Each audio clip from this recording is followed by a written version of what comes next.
Hola amigos, ¿cómo están? Hoy vamos a realizar una breve simulación exponiendo lo que son las debilidades de defensa que tiene Colombia y más importante aún, el cómo un caza de cuarta generación no cambiaría las cosas como muchos han pensado, han soñado desde hace muchos años, ¿no? Que cambiando el Cafir vamos a estar de tú a tú, de igual a igual con los vecinos y pues eso en realidad no es así y ahorita vamos a ver por qué. Antes envío un saludo a The Murder 666 Martínez de Perú que pidió que lo saludara y pues comenzamos con el video. Entonces aquí tenemos nuestro país y la frontera. Esto es una parte que pues yo escogí em, más o menos por norte de Santander, que creo yo que es la zona más vulnerable, ¿no? Entonces ustedes se preguntarán qué son estos círculos que marqué aquí y aquí, ¿no? Pues bueno, a continuación vamos a ver de qué se trata y vamos a ver cómo vendría una invasión, ¿no? Pues aquí ya tienen las tropas acumuladas, todo su material, que tiene desde vehículos blindados, al cual más, artillería antiaérea, artillería lanzacohetes múltiples y artillería autopropulsada, casas, lo que sea. Sabemos muy bien que desde hace muchísimos años es normal que ellos nos acumulen un ejército ahí en la frontera, aquí ni se inmutan. De hecho, pueden meter un tanquecito por ahí, ¿sí? Da vueltas por ahí, hacen una fogata al lado del tanque y luego se van, regresan a su tierra y nosotros no nos enteramos sino hasta 15 días después cuando por allá un poblador dice que le mataron una vaca y ya está. Entonces, pues el día que nos quieran invadir, créanme que va a ser lo más fácil del mundo. Ellos ya van a tener su ejército preparado. Y aquí, si acaso, van a tener un explorador por ahí dando vueltas, ¿no? Entonces, hagámonos entonces a la idea de que una entrada en el terreno va a ser muy simple, va a ser cosa de como Pedro por su casa. Así que por eso marqué estos círculos, porque ya doy por sentado que van a poder instalar defensas antiaéreas tan pronto como entren. Entonces vamos a hacer la simulación. Están por aquí las pocas unidades. Lo primero que van a entrar obviamente van a ser las unidades blindadas.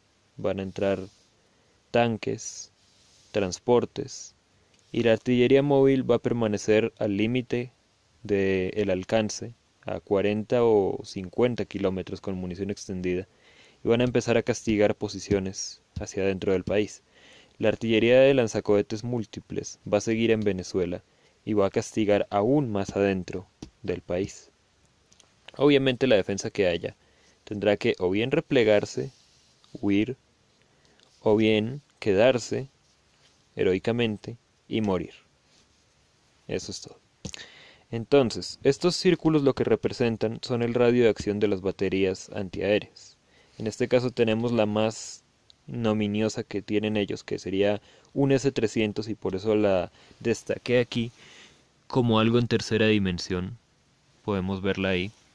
Y tienen también otras, como podrían ser estos Pechora, que son pequeñitos y viejitos, que tienen obviamente un alcance mucho menor. Esto es un Buk, pero pues para no complicarnos, Buk, Pechora, S-300, pues vamos a decir que tienen esta artillería, pero pues vamos a hacer el ejercicio con estas dos, ¿no? Con la más grande y con la más pequeña.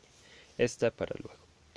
Entonces, automáticamente como comienzan los tanques a desplegarse y a consolidar el terreno, obviamente estamos hablando de que ellos no necesitan ni les interesa invadirnos ni quitarnos la Guajira, sino solo causarnos un pequeño daño y mutilarnos un pequeño sector, una pequeña porción, lo que ellos se pueden permitir logísticamente, porque recordemos que ellos no tienen ni para 6 días de combate real, entonces mucho menos para una guerra larga, pero basta con que nos quiten un pequeño trozo para presentar eso como una gran victoria, como una conquista, y tengan por seguro que si en Argentina, en los años 80, la gente que estaba re jodida se inspiró con el nacionalismo y con el chauvinismo por una guerra que perdieron con Inglaterra, créanme que si nos alcanzaran a quitar aunque fueran 50 metros de terreno, eso ya va a ser una victoria que haga que esa gente, aun cuando se esté muriendo, se olvide de su desgracia y de su miseria y se vuelva a alegrar de vivir en el infierno. Entonces los Sukhois, la Fuerza Aérea, Sukhois, F-16, todo lo que ustedes quieran, obviamente van a entrar destruyendo posiciones en tierra, lo que ellos quieran, y ya está. Bueno, entonces ahí viene la respuesta nacional desde Río Negro, que obviamente siempre la hemos pensado nosotros como un kafir. Entonces la idea es que el kafir llegaría, entablaría un combate, etcétera, ¿no? Pues bueno, ahí puede pasar una serie de cosas, pero todas son malas para nosotros. La primera es que el caza, que puede ser como aquí, este Eurofighter Typhoon, que es el que quiere comprar, dicen la FAC, ¿no? Aparezca y trate de destruir los cazas en el aire. Eso sería muy bonito, muy heroico, una pelea aérea muy grande, pero el problema ahí es que recordemos que ellos no están interesados en penetrar demasiado, sino en consolidar una pequeña posición.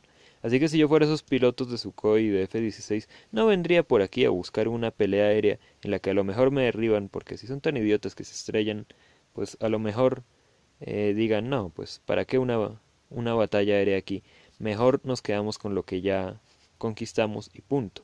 Entonces se van a quedar ahí, al límite, tanto de sus pocas reservas como de sus defensas antiaéreas. Ahí es cuando el F-16, F-15, Eurofighter, la cosa que elijan, ¿no? Va a ir un poco como a destruir eso. Y bueno, va a ocurrir lo mismo que en el Día de la Independencia, que se va a estrellar contra una barrera invisible, lo van a derribar y lo van a destruir. No se puede destruir los objetivos terrestres, los tanques, las artillerías, todo lo demás, sin antes destruir sistemáticamente todas las defensas antiaéreas. Para el que no lo sepa, 250 kilómetros son mucho más de lo que aparecen en este círculo. Sería algo como todo el mapa prácticamente, el intento de mapa que dibujé. Sería algo enorme el espacio de impunidad que tendrían ellos y donde no podrían entrar aeronaves a intervenir prácticamente para nada.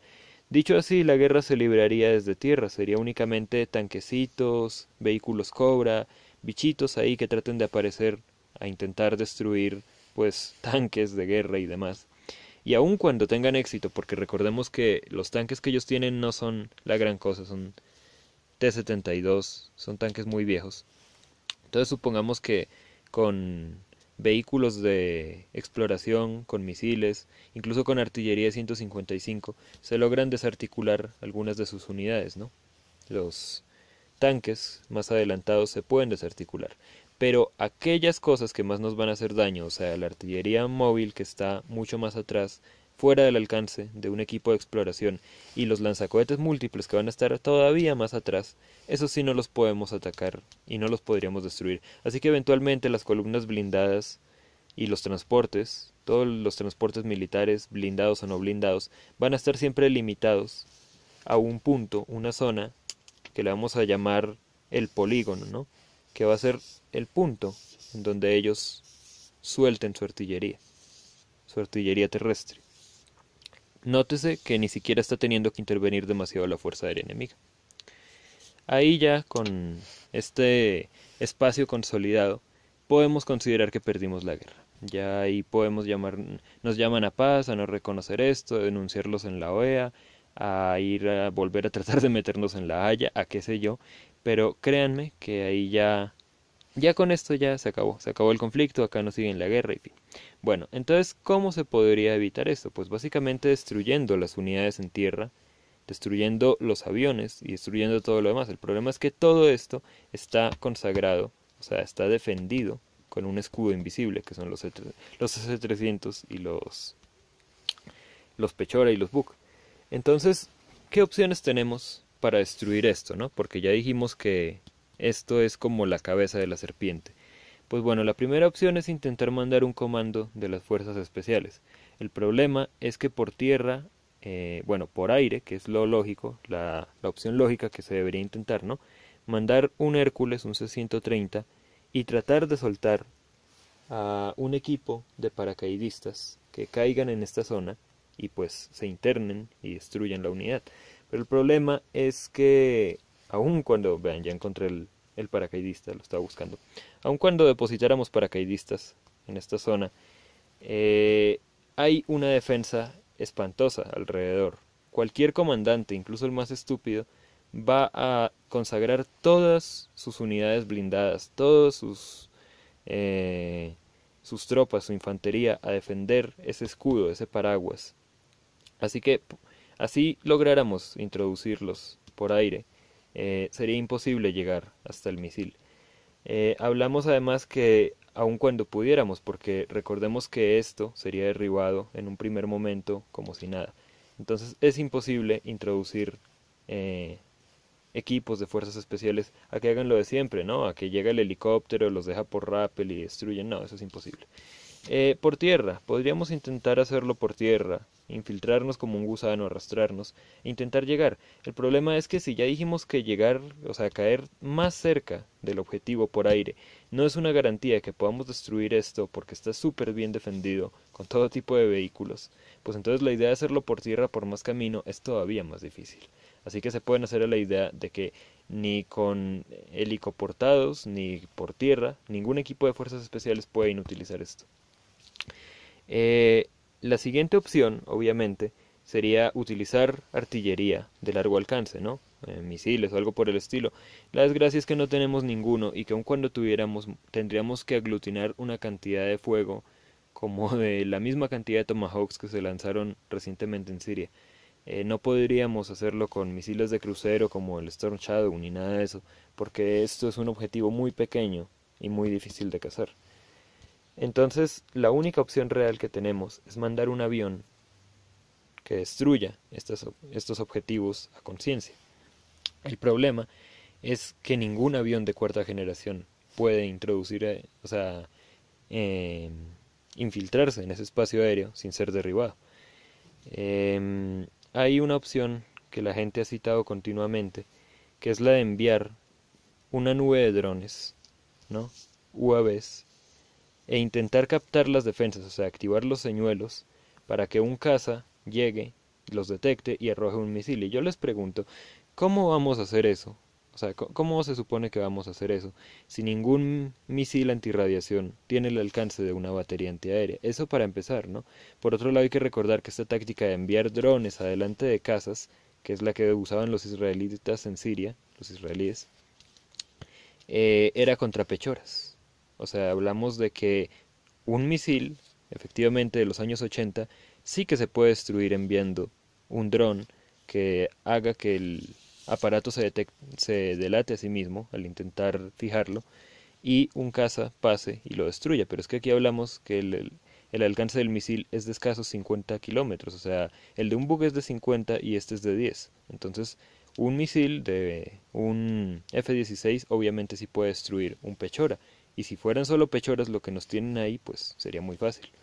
Pero como aquí es un S-300 y obviamente va a tener también la presencia de Sukhois, pues entonces podemos contar con que podemos mandar sí la nube de los pocos Hermes 900 que tenemos, pero los que no sean derribados primero por los cazas enemigos, ¿no? Que ni siquiera tienen que estar fuera, pueden estar dentro de este espacio aéreo, van a sí quizás terminar activando estas defensas y haciéndoles gastar un misil, pero eso es todo.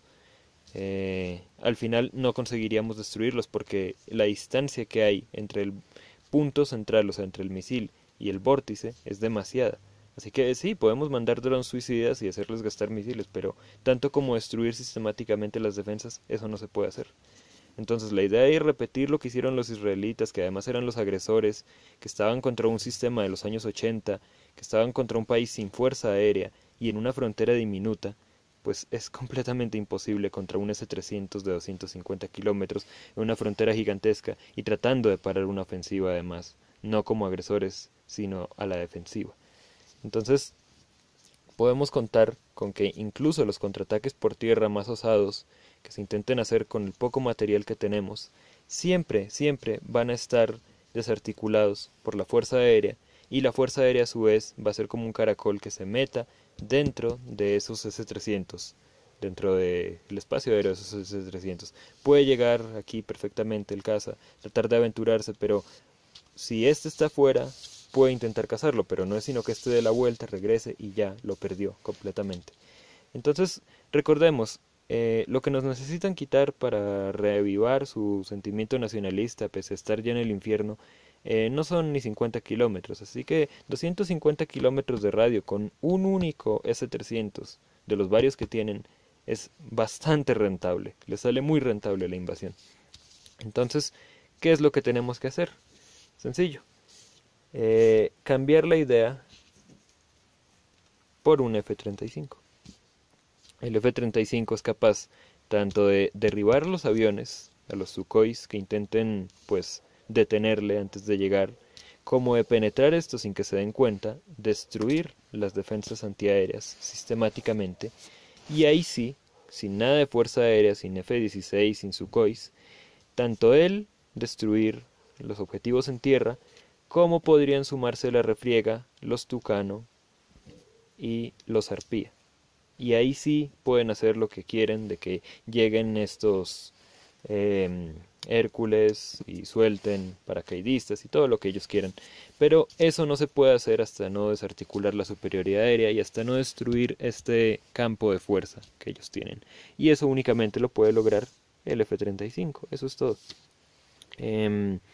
Hay gente que dice que el caza es muy costoso, pues bueno, el Eurofighter Typhoon cuesta 120, 140 millones de dólares.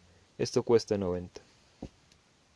El Gripen, que tanto querían muchos, cuesta 85. Cuesta prácticamente lo mismo que el caza más barato del mercado, más mediocre, el que compró Brasil. El único más barato sería el F-16, pero pues ya dijimos que no sirve, entonces solo lo digo porque el precio de esto no es tan alarmante. Si fuera el de 175 millones, la versión más costosa, pues claro, pero es que esto cuesta mucho más que esto en su versión más sencilla, que es la que necesitamos. Entonces podemos elegir dejar que ellos acumulen un ejército, entren, pongan un campo de fuerza, consoliden un punto, nos bombardeen y nosotros no podamos hacer nada. O podemos tener preparada una única arma que consagre, o sea, que conjure todo esto y lo destruya completamente en solitario, básicamente. Obviamente hacen falta otras armas, hacen falta tanques, hacen falta artillerías, muchas más cosas para que la infantería no tenga que estar tan en solitario y no sea solo cuestión de grandes soldados en tierra y de grandes aviadores, sino también de máquinas que les devuelvan el favor de bombardearnos y los lleven hasta sus fronteras otra vez, ¿no? Todo esto se puede hacer, pero no hasta destruir primero estos campos de fuerza, estas defensas antiaéreas y obviamente los cazas. Entonces, pero para esto, o sea, podríamos derribar los cazas ya con los Kafir inclusive y podríamos recontraderribarlos con los Eurofighter, pero los Eurofighter no pueden destruir S-300, de hecho los están derribando ya con pechoras en Yemen, entonces son inútiles.